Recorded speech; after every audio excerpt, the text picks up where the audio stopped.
বর্তমানে বাংলাদেশে 375 সিসি পর্যন্ত বাইকের রোড পারমিট আছে। মানে আমি এই যে রাস্তায় আমার বাইকটা নিয়ে নামছি, এটা ধরেন 150 155 এরকম 375 সিসি পর্যন্ত বাইক আমি রাস্তায় নিয়ে নামতে পারবো, চালাইতে পারবো। যদি 375 সিসির কোনো বাইক বাংলাদেশে আসে, সেক্ষেত্রে যদি কোনো ইম্পোর্টার আনে, অলরেডি 350 পর্যন্ত আছে, ঠিক আছে।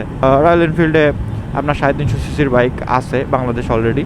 এখন আমার কথা হচ্ছে, হাইওয়েতে আপনি রোড পারমিট দিচ্ছেন 50 আর এক্সপ্রেসওয়েতে দিচ্ছেন 60, তা 350 সিসি 375 সিসির বাইক দিয়ে কী করবো? প্রথমত অন্য অন্য দেশে এই ধরনের বাইকের কোনো বাধ্যবাধকতা নেই, এত সিসি পর্যন্ত চালাইতে পারবেন, এত সিসি পর্যন্ত রোড পারমিট। আমি জানি না, আমার তো আসলে ছোটো মানুষ, জ্ঞান কম। সাধারণ জ্ঞানে যতটুকু জানি যে অন্য দেশে এরকম বাইকের এত সিসি পর্যন্ত এই সেই এগুলা শুনি নাই।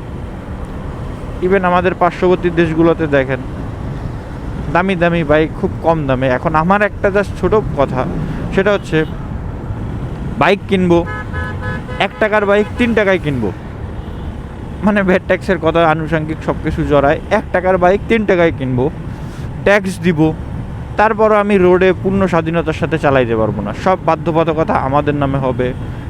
50 স্পিড লিমিট দিয়ে কিভাবে কি করবে ভাই এরা? এই যে ঢাকা শহরে যে টেসলা চলে না, মানে এই যে আমার সামনে আছে, এটিরে কি বলে, মানে আমরা তো ট্রোল করতে করতে এটিরে টেসলা নাম দিয়ে দিছি। টেসলাই ভাই ব্যাটারি চালিত প্রযুক্তি, অন্যান্য দেশে টেসলা চলতেছে, আমাদের দেশে এইটা চলতেছে, ওই টেসলা নাম দিয়েই ডাকা যায়। তো এরা যদি হাইওয়েতে উঠে এদের টপ স্পিড টানে না, আমি মনে করি এদেরও মনে হয় 50 স্পিড উঠবে, কারণ মাঝে মাঝে এরা দেখি উঠতে উঠতে চলাচল করে।